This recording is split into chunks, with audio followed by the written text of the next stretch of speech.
అందుకే మత్తయి సువార్త 6వ అధ్యాయము 33వ వాక్యములో దేవుడు ఈ విధంగా తెలియచేస్తూ ఉన్నాడు. మొదట దేవుని రాజ్యమును ఆయన నీతిని వెదకండి, మిగిలినవన్నీ మీకు ఇవ్వబడును.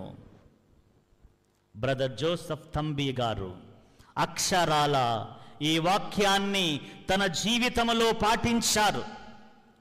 ఆయన జీవితాంతము కూడా ప్రభువు గురించే ఆలోచన చేశారు. ప్రభువు జీవితాన్ని ప్రకటించుట కొరకే ఆలోచన చేశారు. ప్రభువు జీవితాన్ని మహిమపరుచుట కొరకే ఆలోచన చేశారు. ఆ విధంగా జీవించారు ప్రియులారా.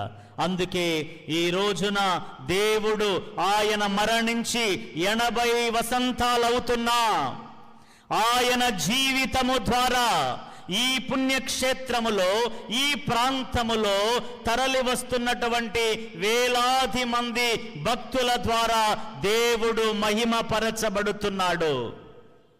కనుక